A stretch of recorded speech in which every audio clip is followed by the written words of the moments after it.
Boys, the Atlantic Division, with the Bruins, with the retirement of their captain, and who knows who else. I assume David Krejci's not going to play again. The Maple Leafs going through what they're going through with a new general manager.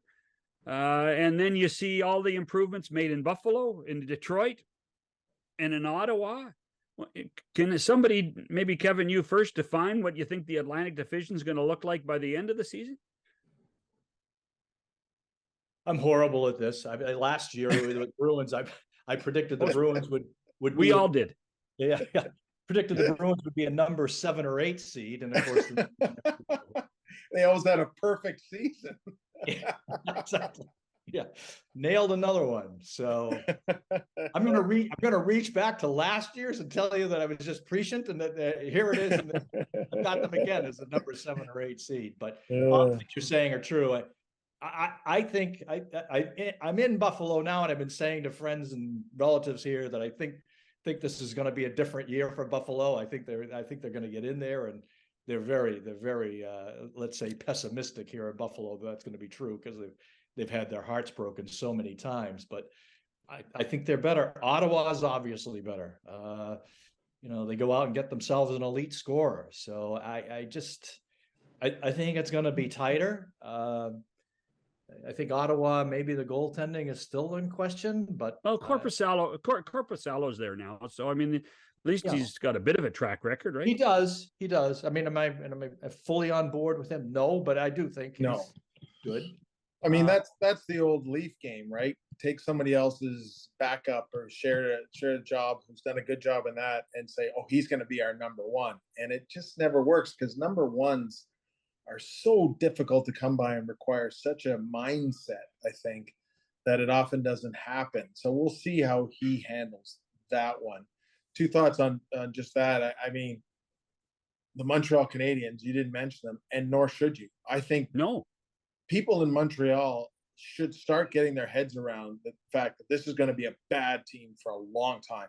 And Montreal being Montreal, they keep thinking, oh, we'll just turn this around quickly and it'll all be fine, we'll be back. It's going to be a bad team for a while.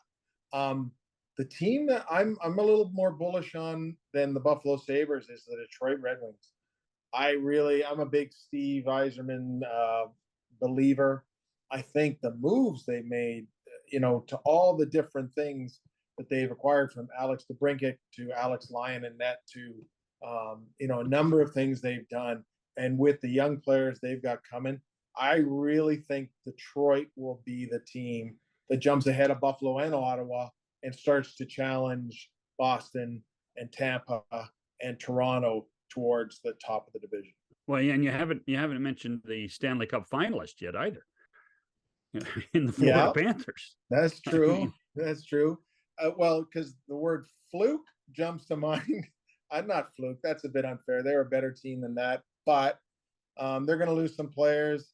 And I mean, they would never. Well, they got a hot goalie that got them past Boston and then got them past Toronto. 2 teams that, in my mind, they weren't as good as.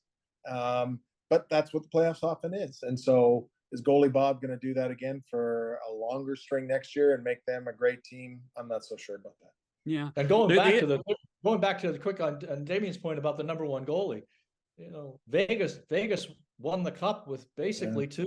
I don't know how you want to characterize their goaltenders, but what I meant though was, Kevin, was just and I think you're exactly right. I mean, I don't know what it takes to win a Stanley Cup, but a great defense. I meant more to look at some other team's part-time goalie and think he can be your number 1. That's what I meant. Right. But I think the answer is, truthfully, is a great defense. You looked at if you looked at the Red Wing teams of the late 90s and even all the way to Mike Babcock's team in 2009, their defense was so driven and so good, led by Nick Lidstrom, that you did not need a spectacular goaltender to win a championship.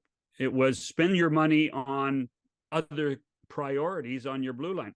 That's where I think Boston, Kevin, is ahead of a lot of the teams, because I think the Bruin defense is very good.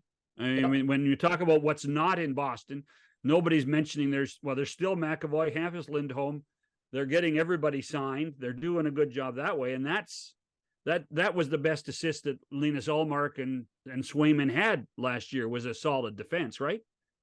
Yes, solid defense, and not to take anything away from either goalie, but both goalies were good as well. So I agree wholeheartedly. And come playoff time, to win the cup, to carry the extension through here, is you've got to have team attention to defense. So the forwards have to buy into that too. If you're going to have a serious cup run, everybody's got to have that first and foremost. As the Oilers were an incredible offensive unit, but game time playoffs, they knew that was part of the deal. Mm-hmm. So this kind of leads me to where the Toronto Maple Leafs are defensively, and and in goal. And the biggest challenge that Brad Treliving has now as the new general manager is how do you improve that part of the game? And I'm not sure he can, Damien. I mean, people are turning him down to come here. Radko Gudas wouldn't come to Toronto to play. Yeah, well, I mean, I know he's not the biggest name, but he's an effective guy. But I mean, he turned them down, but John Klingberg and Tyler Bertuzzi and Max Domi all said yes. So I think players go to different cities, different teams for a whole pile of reasons. Alex Kerfoot has ended up in Arizona. Why anybody would want to go to Arizona, I have no idea, and play in front of 5,000 people every night. But that's his business, not mine. But in terms of Toronto, I mean, they'll be the same. They'll be 105, 110 point team, and then they'll, they made one step forward last year by winning in the first round. They'll try to win 2 rounds, and maybe the coach, if things don't go well along the way during the season, might get fired. They might bring somebody else in. But this is in Toronto. It's every year is kind of the same though. They don't go out in the offseason and try to get better. All they do is try to replace what they've lost and build their entire hope around their key guys, Nylander, Marner, Matthews, getting better or getting it enough to lift them over, the top. And, people have said it should have happened by now. How many teams have been led by 24, 25-year-old players and had them lead them to Stanley Cups? It doesn't happen, generally speaking. You have to have, it takes long.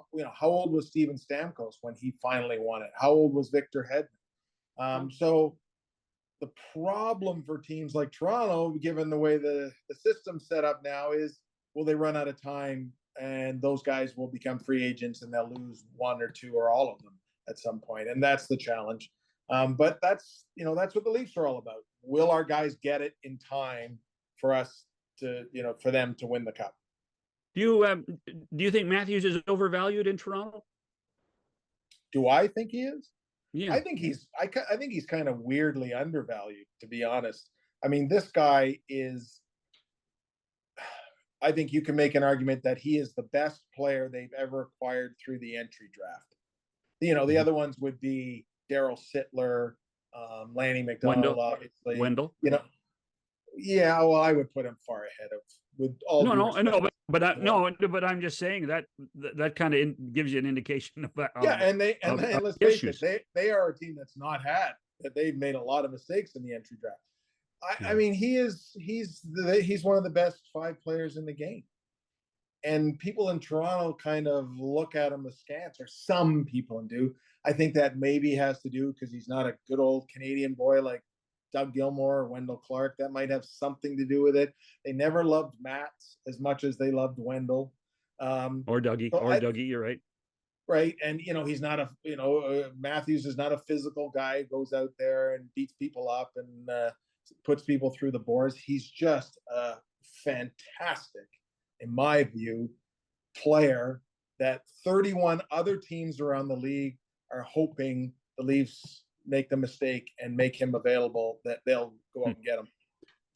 Kevin, probably not every Leaf fan would agree with me, but going back to their great draft picks, Tuukka Rask was one of their better ones. Oh, Yeah. thanks for bringing that up. Yeah. Yep. Now, from afar, a guy who, hears a lot about Toronto and sees Toronto a few times a year. What's the book on Matthews outside of Southern Ontario? I've always felt, obviously I don't see him game to game, but when I see him, obviously the skill, this goal scoring ability, which is the ultimate differentiator. But the fact that he's never, by my eye, never been with a cohesive team that allows me to really judge who he is and what he is, in that they haven't had the franchise goaltender, they haven't had the franchise defenseman. So they've got this collection of showcase young forwards, and it never adds up. At least by my eye, it's never added up. So the games I've seen him play, yes, he stands out because of ability to finish. He hasn't stood out to me for all the other things that I'll say are sort of the Bergeron things. And maybe that's not unfair because there's only one Bergeron, but cohesiveness of game, overall comprehensive game, that I can't judge because I haven't seen it in my glimpses. You guys see him day to day.